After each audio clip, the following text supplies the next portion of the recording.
All right, what's up guys? I am back to do a video on Sauna and how much it costed to build it, DIY style, as well as some lessons that I learned along the way. And before I dive in, I am going to be making a blog post over on my website that has all of the materials listed there, and I'm actually working on creating a blueprint from it, 3D modeling it, so that if people do want that, it may be available pretty soon. So check that out if you want to, but let's dive in. So the sauna, as you saw in the other video, it's 6.5 by 10 foot. I built it on skids. It's freestanding, away from the house, has an electric heater, and it's designed to be portable in a sense to where if we do decide to move, or if I want to put it on a trailer, whatever it is, it can be moved. And it's also built with materials that I thought were high enough and that they would last a very long time and we wouldn't be dealing with problems in the short term. So let's dive in. This was a project that I did with a buddy of mine. He actually did a lot of the construction work, and I did little pieces throughout and then kind of kept track of everything. And so that is how we got to here. So I'll just kind of rip through. Here's my spreadsheet. It's a little bit messy, but the cost breakdown is, to start with the stove, I went with an electric stove from Harvia, which is a very well-known brand, and they make great heaters. I went with an electric 8 kilowatt stove, and that was just over $1,000.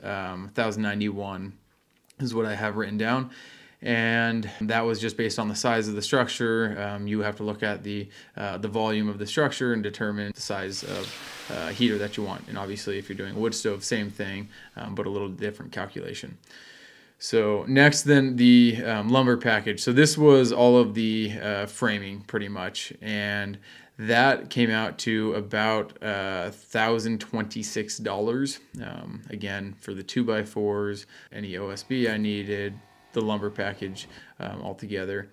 And then the next one, and this is actually the biggest ticket item on the whole thing, and it is the cedar. So I used cedar for the decking on the bottom, and then I also did cedar lining all of the interior, so the alcove on the front of the sauna as well as the entire inside of the steam room itself.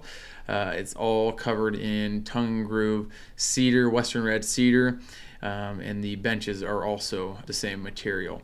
And cedar is very expensive. There's a variety of different levels that you can get as far as the quality of the cedar, and there's all sorts of different options available out there, but the bottom line is it's pretty expensive. The stuff I went with was a tight knot, so it's not the clear. So the clear is like the highest end stuff that has no knots in it. It's clear like it sounds like, and it's ridiculously expensive. This is tight knot, a high grade, very nice looking wood, I think. And it was $1,947 just for the inside, and that's not including the cedar shakes that are on the front.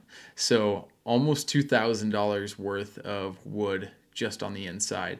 And if you were to go clear, that could be significantly higher, $6,000, $7,000, $8,000, $9,000, $10,000 just for the cedar. So I'll touch a little bit on that after I go through the material. I'm gonna share just some lessons that I learned throughout that might be helpful for you as you dive into your own project. So the next thing is the cedar decking. So again, that's the 2x6s that I used as the base, and that came out to $271. I found a pretty good deal on that stuff in comparison to the other cedar. And then the cedar shake for the front, I just bought that on Facebook Marketplace for 80 bucks, a little leftover box that a lady had because I didn't need very much, and otherwise I would have had to buy a fairly large box. So that was all of the cedar. Then we have a window on the door and a window on the side so that you can look from the bench out. And I had actually never been in a sauna with a window before, but I want to do it, and I'm really glad I did because it just gives you kind of a place to gaze, like just to stare. Right now it's at my neighbor's siding, but someday hopefully it'll be at trees or mountains or something if we move it.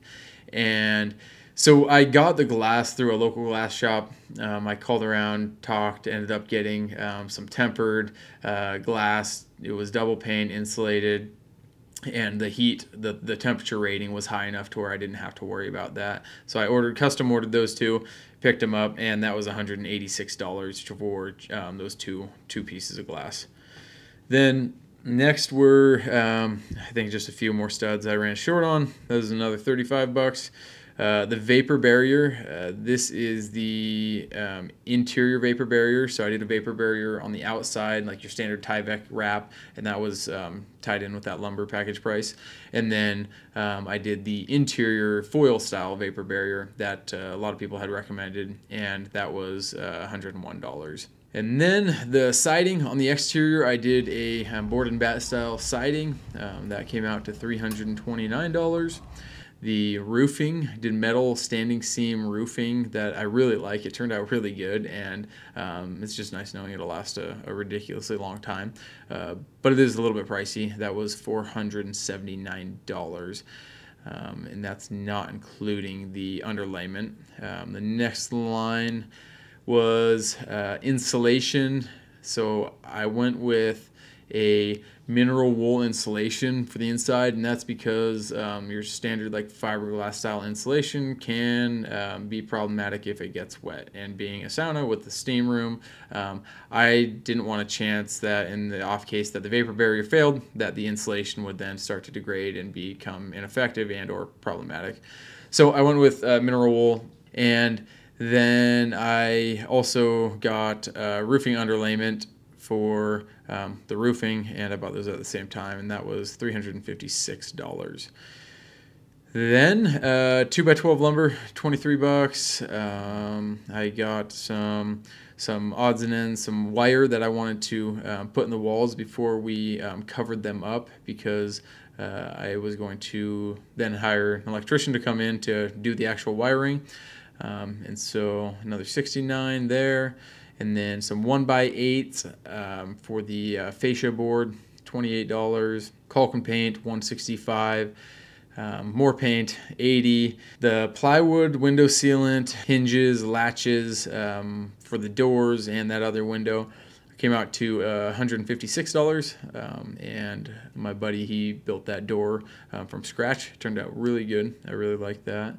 And the extra electrical supplies, the lights, both interior, exterior, the switches, the box on the outside, and then the cord to the house was around $160. And we did that in a way that it can be disconnected from the house, coiled up, and again, moved with the sauna to where we could run it off of a generator if we needed to, or plug it in somewhere else. So that is the majority of the material, and then a couple little random odds and ends. Trash disposal with another 24 bucks. I got some logs, these little like, I think they're like fence posts actually, and I just got those as rollers so that when I was moving the sauna around originally, I had these rollers to roll it on. And then that brings the grand total of $7,323 for the material. Now, this is definitely not exact. I did a pretty good job of keeping track, but it may be missing some things in there. And it didn't include any of the labor that I paid my buddy or the electrician that came in. That added another few grand on top. And it also didn't include any of my labor. So additional costs on top, but material costs $7,323, all in out of my pocket, roughly 10 grand. Which, when I tell people that, they're a little bit blown away, and I guess I kind of am too. But that brings me over to the lessons that I learned through the process.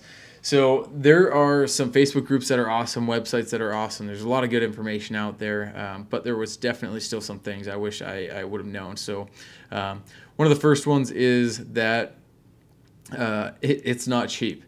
They kind of look almost like a shed. I mean, they're just a small little structure. They don't have a lot of complexities, appliances, things like that. And so you'd think that they're, might cost a couple grand to build. But the reality is, if you build them with good material in a way so that they last a long time, and you do cedar inside, it adds up. I think it's still well worth it, but it's definitely not as simple and cheap as just throwing a simple shed together. And then another one is that lumber costs vary greatly. So I did a lot of research when I was looking around trying to figure out what type of material to use and where to get it. And I found that there was a huge variety, especially in the cedar, as to the price. And so I bought from a whole variety of different places throughout the process, just from your local box store, Home Depot, Lowe's, a local lumber store. The roofing came from a roofing supply manufacturer here in town. And then the cedar I actually bought from over in Oregon because I was already making a trip over there. But even if I wasn't, it costed so much less over there than here that it would have made it worth it. So definitely shop around, and don't be afraid to look outside of your town, and just call everybody you possibly can, because yeah, you might be able to save yourself a bit of money there.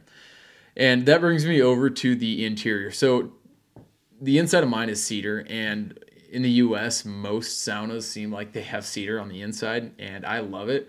I think we all do. The smell is just, it's awesome.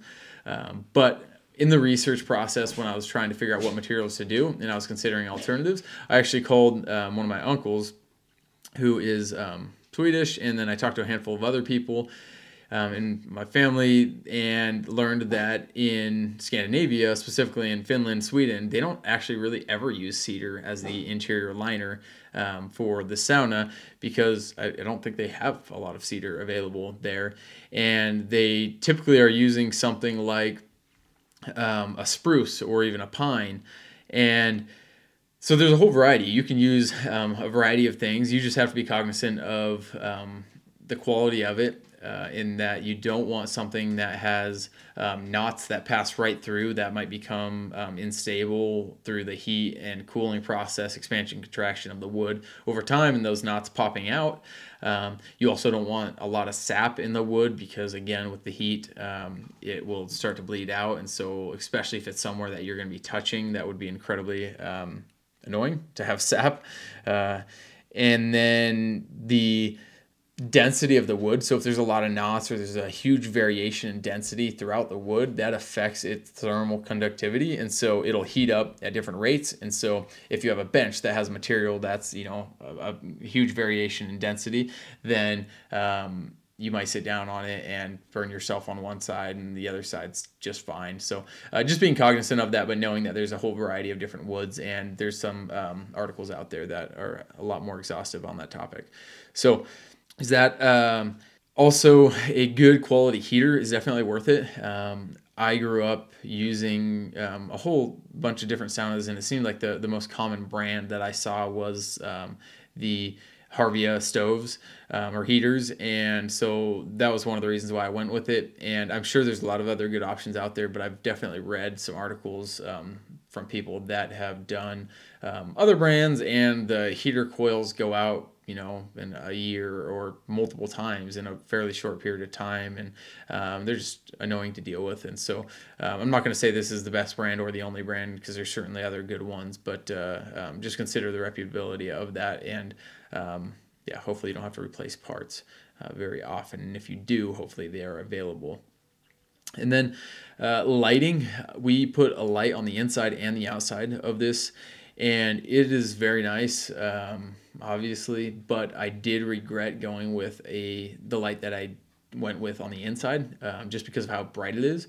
It's not a super bright light, but in this setting where you're kind of trying to just relax and hang out, I find that I really prefer a very, very dim light, very soft. And so I ended up having to use some paint on the inside of the lens. This is an LED light to kind of shade it further so that it's dimmer. And even still, I find that a lot of times we will just turn the light off and just kind of hang out, you know, let the ambient light, the moonlight, you know, be enough. And it's really relaxing that way. The windows definitely help with that. Obviously, if you don't have windows, that might just be pitch black, which might not be awesome, but yeah, so those are the lessons learned.